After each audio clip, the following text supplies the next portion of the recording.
Both our first reading today and our gospel, we hear about the illness, the affliction of leprosy. We hear about this actually often, especially in the gospel of Jesus healing those with leprosy, the 10 lepers who come to him. But today it's one leper. Well, what is leprosy exactly? Well, leprosy, we know, would be kind of considered, especially in biblical terms, in biblical times, one of the most hideous and terrifying afflictions that you could have. Leprosy could refer to a variety of different skin disorders, including actual leprosy, which is Hansen's disease, in which a bacterial infection causes the skin to ulcerate, resulting in oozing sores, disfigurement, loss of limbs, and even occasionally blindness.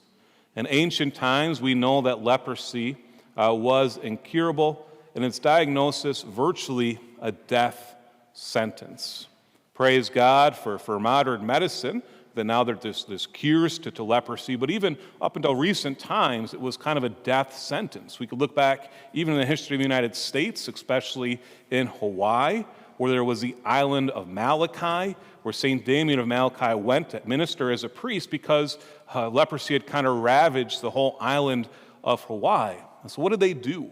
They sent them off to their own island, and why was that? To try to separate them so other people would not get infected. So we can see that leprosy is not only a physical death sentence, in a certain sense, especially in biblical times, but it also separates. It separates them from their loved ones. It separates them from their community. So our first reading talks about this, that the law actually makes this happen for the Jewish people. In Leviticus it states, "The one who bears the sore of leprosy shall keep his garments rent and his head bare. It shall muffle his beard. He shall cry out, 'Unclean, unclean.' As long as the sore is on him, he shall declare himself unclean. Since he is in fact unclean, he shall dwell apart, making his abode outside the camp." So there's that physical damage. To say there's that mental damage as well of not being connected with your family anymore. That'd be a great hardship. But even worse than all of this for a leper in biblical times is a leper was also ritually unclean and thus barred from entering the temple, God's holy dwelling place, to participate in the liturgy of Israel. See, the law could do nothing to help the leper. Instead, the law was to protect the community from spreading the disease. So we have that physical death, a loss of community, and also a separation from God. Leprosy truly is a horrible affliction, especially in biblical times.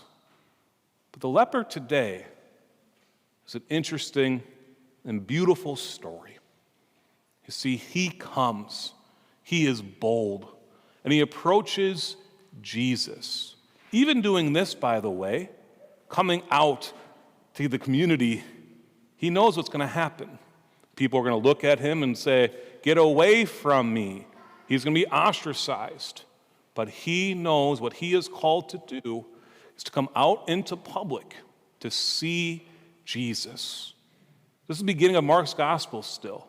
But once again, what is Jesus doing? He's here for us, to be with us.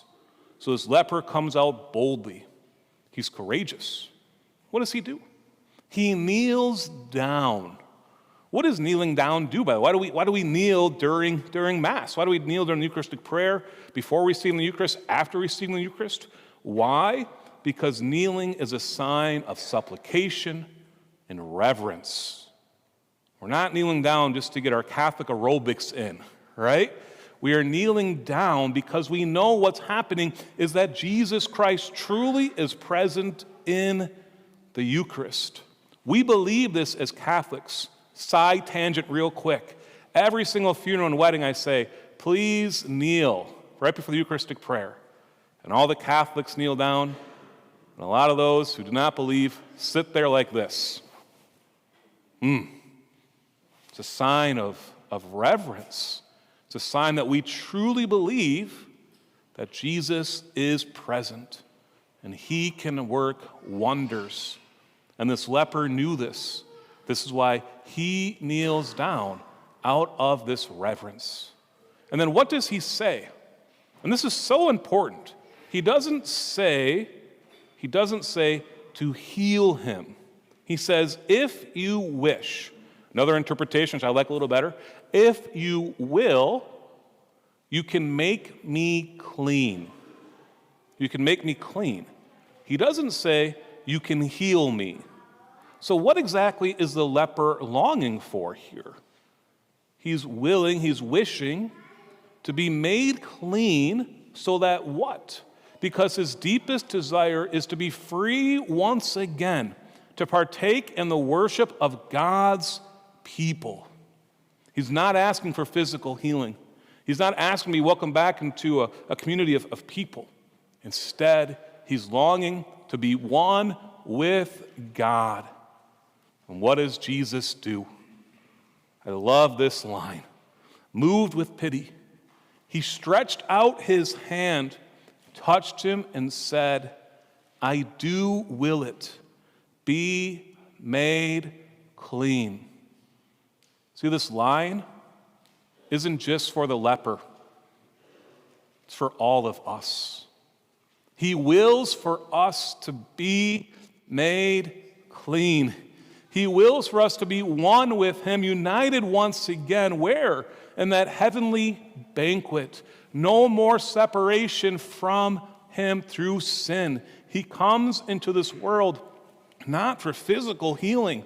He comes into this world to heal us of our infirmities, the infirmities of sin. I just imagine Jesus stretching out his arm, and as a priest, I do this almost every single day in the sacrament of confession, stretching out my arm and giving the words of absolution. And what is that doing? That's making the penitent what? Clean, healed, no more separation from God. We hear about this, by the way, in our responsorial psalm today, Psalm 32, that we are called to be like the leper, where it says, then I acknowledged my sin to you. My guilt I covered not. I said, I confess my sins to the Lord, and you took away the guilt of my sin. This is what God longs to do. He wills to make us clean. But what must we do? We must be like the leper and come to the Lord and ask him to heal us. And he's not going to say no. Why? Because he loves us. And he desires for us to share in that communion of love. But what does sin do? Sin is kind of like leprosy, especially when it's a serious sin, when it's a grave sin, when it's a mortal sin. What happens? We know that it truly affects us, our relationship with God. Mortal sin is a separation from God. That we're no longer in union with him. Sin also separates us from one another. That we're not as connected, because when we sin, it's not only a sin against God, it's a sin against one another. And so if we're in any sort of grave sin, or serious sin, or mortal sin, or if those venial sins are piling up, what must we do? We must be like the leper, courageous and bold. And yes, putting ourselves out in public as we wait in line for confession, saying, oh, there's a sinner. And you go, I am a sinner in need of God's mercy and love, so that I may be made what? Clean. This is why the Lord came into this world. So my brothers and sisters, as we're about to enter into the season of Lent, I encourage you, Go to the beautiful sacrament of reconciliation. Experience this mercy, experience this love, experience this cleansing power of God as the priest raises out his arm, just like Jesus did for the leper, and says what? I do will it. Be made clean. Be in union with God once again and experience the love that he longs to give.